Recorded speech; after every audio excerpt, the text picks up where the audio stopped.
வணக்கம். காங்கேயம் கன்னிமார்லேருந்து உங்க ரேணுகா பேசுறேன். இன்னைக்கு என்ன பதிவு அப்படின்னு பாத்தீங்கன்னா, மேச ராசிக்கு என்ன பலன் அப்படிங்கறத பாத்துறலாம். இந்த புரட்டாசி மாசத்துல மேச ராசிக்கு உண்டான பலன் என்னன்னா, பொதுவாகவே மேச ராசி அப்படின்னா நல்ல ஒரு தைரியம், துணிச்சல், எதையும் ஆளுமையோடு செய்யக்கூடிய தன்னம்பிக்கை நிறைஞ்ச ஜாதகரே மேச ராசி. இன்னைக்கு ஜீவனகாரகன்னு சொல்லக்கூடிய சனி பகவான் ராசிக்கு 12ல் அமைஞ்சு தொழில் பற்றிய சிந்தனையும், தொழிலில் தேவையில்லாத சின்ன சின்ன இடையூறுகளை சந்திக்க வேண்டிய சூழ்நிலையில் இருக்கும். இந்த பாத்தீங்கன்னா தொழில ஒரு இடமாற்றத்தை கொடுக்கும். இல்ல அப்படின்னா தொழில நம்ம எதிர்பார்த்த அளவுக்கு ஒரு லாபத்தை கிடைக்கிறது இந்த குறுகிய காலத்துல கொஞ்சம் சிரமமா தான் இருக்கும். ராசிக்கு 2ஆம் இடம்னு சொல்லக்கூடிய இடத்துல குரு பகவானும் இன்னைக்கு சனி பகவான் அதை பார்த்துட்டு இருக்கிறதுனால பொதுவாகவே பணம், பொருளாதாரம், தொழில் கொஞ்சம் தொய்வடையத்தான் செய்யுங்க.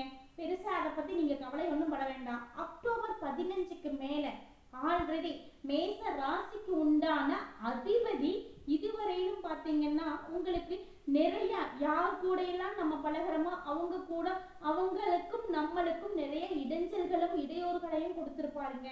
இந்த டைம் நம்ம எதிர்பார்க்கிற அளவுக்கு நம்ம நம்பிக்கை பாத்திரமான ஆட்கள் நம்மளுக்கு இருந்திருக்க மாட்டாங்க. கடந்த 3 மாத காலமாவே பாத்தீங்கன்னா நம்ம யாரை நம்புறோமோ அவங்களாலேயே நம்ம சங்கடப்பட வேண்டிய சூழ்நிலைகளுக்கு ஆளாயிருப்போமுங்க. அதனால அதில் இருந்து இன்றைய காலகட்டத்துல இப்போ கரண்ட்ல நடந்துட்டு இருக்கிற சூழ்நிலை என்னன்னு பாத்தீங்கன்னா, இந்த ஒரு 5-6 நாளாவே நம்மளுக்கு சாதகமான செயல்பாடுகள் நடக்குமுங்க.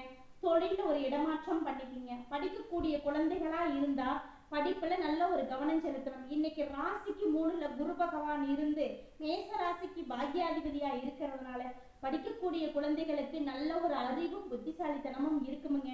சின்ன சின்ன கொஸ்டின் பேப்பர் மட்டும் மறக்கக்கூடிய சூழ்நிலை இருக்குமுங்க.